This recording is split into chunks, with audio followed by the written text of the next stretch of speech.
എന്ന് മനസ്സിലാക്കിയത്. പോലീസിന് തടയാൻ പറ്റാത്ത തരത്തിൽ അങ്ങനെ പ്രവർത്തകർ വാഹനം തല്ലിത്തകർത്തതിന്റെ ദൃശ്യങ്ങളടക്കം പുറത്തു വരുമ്പോൾ ഇപ്പോഴും അവിടെ പ്രതിഷേധം തുടരുകയാണ്.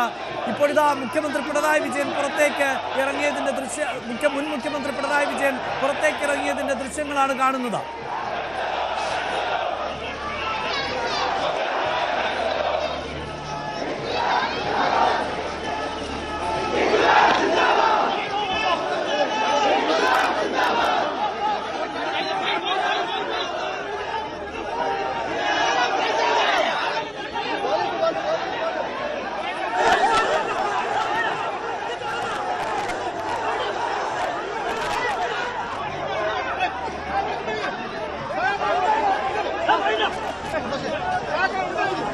തെരുവിലിപ്പോഴും പ്രവർത്തകരുടെ പ്രതിഷേധം ആണ്. പ്രവർത്തകരുടെ വലിയ പ്രതിഷേധം ഇപ്പോഴും അലയടിക്കുന്നു. അവിടെ ഇതാ പ്രതിഷേധം ഇപ്പോൾ അല്പസമയം മുമ്പ് പിണറായി വിജയൻ മണിക്കൂറുകളോളം പിണറായി വിജയൻ ഉൾപ്പെടെ പ്രതിപക്ഷ നേതാവ് മുൻ മുഖ്യമന്ത്രി പിണറായി വിജയനെ പരിശോധനയുടെ ഭാഗമായി പുറത്തിറങ്ങാൻ സാധിച്ചിരുന്നില്ല. ഇപ്പോഴിതാ പിണറായി വിജയൻ മാധ്യമങ്ങളോടടക്കം സംസാരിക്കാൻ തയ്യാറെടുക്കുന്നു എന്നതിൻ്റെ ദൃശ്യങ്ങളാണ് ഇപ്പോൾ പുറത്തു വന്നുകൊണ്ടിരിക്കുന്നത്. പിണറായി വിജയന് എന്താണ് ഈ വിഷയത്തിൽ പറയാനുള്ളത്?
അതായത് ഇപ്പോൾ പിണറായി വിജയൻ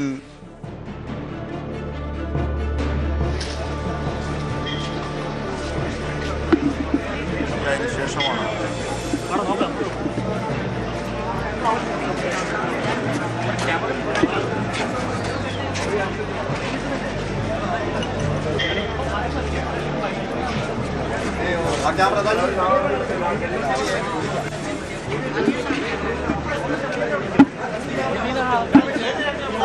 അല്ല ഫസി പോയി രതീഷ് പോയി എല്ലാം കൂടെ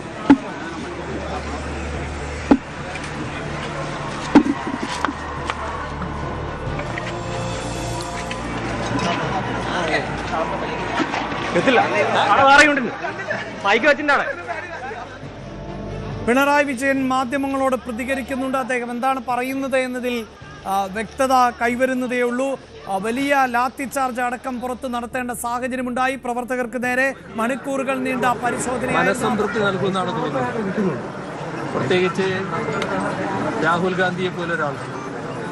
കാരണം എന്തുകൊണ്ട് പിണറായി വിജയന്റെ വീട് റെഡി ചെയ്യുന്നില്ല, എന്തുകൊണ്ട് പിണറായി വിജയനെ അറസ്റ്റ് ചെയ്യുന്നില്ല എന്നതായിരുന്നു രാഹുൽ ഗാന്ധി ചോദിച്ചത്.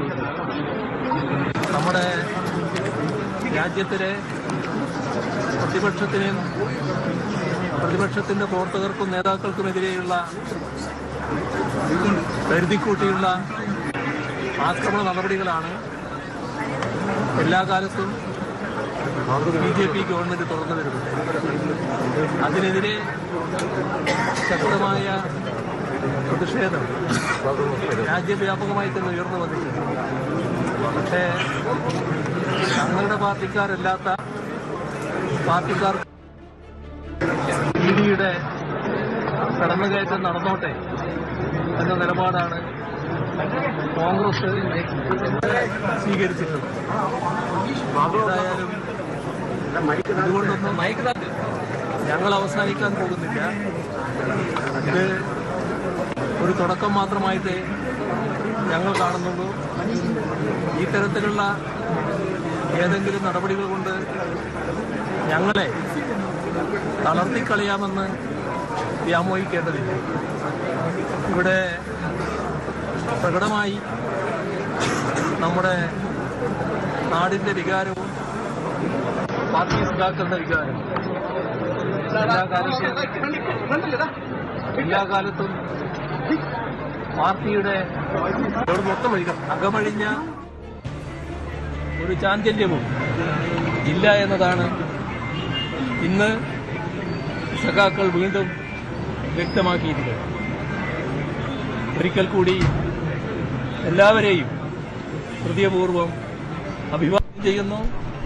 ഏതിനെയും നമുക്ക് നേരിടാൻ ഇതാണ് നമ്മുടെ കരുത്ത്.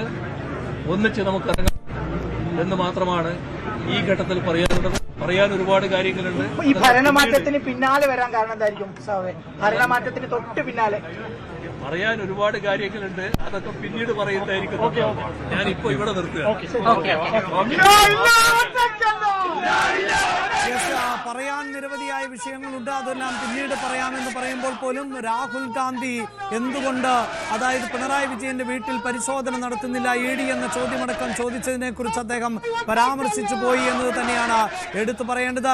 രാഷ്ട്രീയമായി വിഷയത്തെ ആയുധമാക്കുകയാണ് CPIM എന്നതാണ് ഇപ്പോഴത്തെ പശ്ചാത്തലം. പ്രത്യേകിച്ച് മണിക്കൂറുകളോളം കേരളത്തിന്റെ പ്രതിപക്ഷ നേതാവിനെ അടക്കം പരിശോധിക്കപ്പെടേണ്ട സാഹചര്യത്തിൽ പുറത്തിറങ്ങാൻ പറ്റാത്ത സാഹചര്യമായിരുന്നു. ഇപ്പോഴിതാ CPIMന്റെ മുതിർന്ന നേതാക്കൾ ഉൾപ്പെടെയുള്ളവർ വീടിനുള്ളിലേക്ക് പ്രവേശിച്ചിട്ടുണ്ട്. കേരളത്തിലുടനീളം 10 കേന്ദ്രങ്ങളിൽ ആയിരുന്നു പരിശോധന നടന്നത് എന്നതാണ്. അതിൽ തിരുവനന്തപുരത്ത് പരിശോധന പൂർത്തിയാക്കി മടങ്ങുമ്പോഴാണ് ED ഉദ്യോഗസ്ഥരുടെ വാഹനത്തിന് നേരെ അതിക്രമം ഉണ്ടാകുന്നത്. പ്രവർത്തകർ വാഹനം തല്ലിത്തകർത്ത സാഹചര്യം കൂടിയാണ് ഉണ്ടാകുന്നത്. അങ്ങനെ വലിയ പ്രതിഷേധമായിരുന്നു CPIMന്റെ പ്രവർത്തകരുടെ ഭാഗത്ത് നിന്നും ഉണ്ടായത്. ഇപ്പോഴും നേതാക്കൾ പ്രതിപക്ഷ നേതാവിന്റെ വസതിയിൽ തുടരുന്നുണ്ട്. അതിന്റെ ദൃശ്യങ്ങളാണ് കാണുന്നത്. നേതാക്കൾ ഇപ്പോഴും തുടരുന്നു. അതേസമയം ED ഉദ്യോഗസ്ഥർ പുറത്തേക്ക് പോകുമ്പോൾ അവരെ തടസ്സപ്പെടുത്തുകയും അവരുടെ വാഹനം തല്ലിത്തകർക്കുകയും ഒക്കെ ചെയ്ത പശ്ചാത്തലം കൂടിയാണുള്ളത്. ഒരു പക്ഷേ ഇത് ഇവിടം കൊണ്ട് അവസാനിക്കുന്നില്ല എന്ന് തന്നെയല്ലേ ഇതിൽ നിന്നും മനസ്സിലാക്കേണ്ടത്.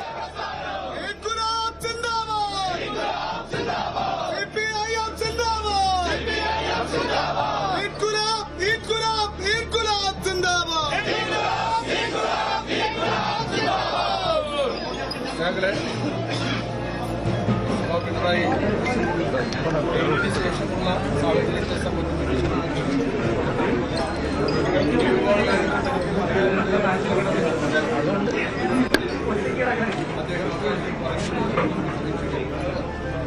കഴിഞ്ഞ 8 മണിക്കൂറായിരുന്നു കേരളത്തിന്റെ മുഖ്യമന്ത്രിയായി 10 വർഷക്കാലം 16 വർഷക്കാലം